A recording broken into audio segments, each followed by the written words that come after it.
My name is Dr. Antъни Levatino. I'm a practicing obstetrician gynecologist and I've performed over 1,200 abortions. Today I'm going to describe a first trimester surgical abortion called suction D&C, dilatation and curettage. This is the most frequently performed abortion and is used typically from 5 to 13 weeks of pregnancy. After administering anesthesia, the abortionist uses a speculum like this. This is placed inside the vagina and opened using this screw on the side, allowing the abortionist to see the cervix, the entrance to the uterus. The cervix acts as a gate that stays closed for the duration of pregnancy, protecting the baby until it is ready for birth. The abortionist uses a series of metal rods called dilators, like these, which increase in thickness, and inserts them into the cervix to dilate it, gaining access to the inside of the uterus where the baby resides. The baby has a heartbeat, fingers, toes, arms, and legs, but its bones are still weak and fragile. The abortionist takes a suction catheter like this one. This is a 14 French suction catheter. It's clear plastic, about 9 inches long, and it has a hole through the center. It is inserted through the cervix into the uterus. The suction machine is then turned on with a force 10 to 20 times more powerful than your household vacuum cleaner.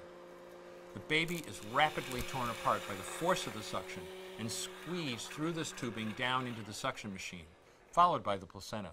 Though the uterus is mostly emptied at this point, one of the risks of a suction D&C is incomplete abortion, essentially pieces of the baby or placenta left behind.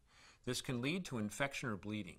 In an attempt to prevent this, the abortionist uses a curette to scrape the lining of the uterus.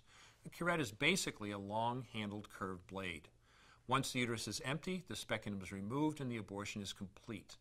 The risks of suction D&C include perforation or laceration of the uterus or cervix, potentially damaging intestine, bladder, and nearby blood vessels, hemorrhage, infection, and in rare instances, even death. Future pregnancies are also at a greater risk for loss or premature delivery due to abortion-related trauma and injury to the cervix. As I mentioned at the beginning, I'm Dr. Antъни Levatino, and in the early part of my career as an OBGYN, I performed over 1,200 abortions. One day, after completing one of those abortions, I looked at the remains of a preborn child whose life I had ended, and all I could see was someone's son or daughter.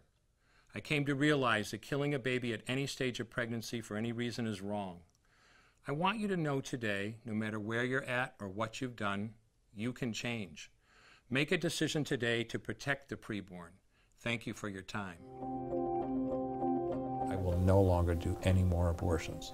When you finally figure out that killing a baby that big for money is wrong, that it doesn't take you too long to figure out it doesn't matter if the baby is this big or this big or this big or maybe even this big, it's all the same. And I haven't done any since then and I never will.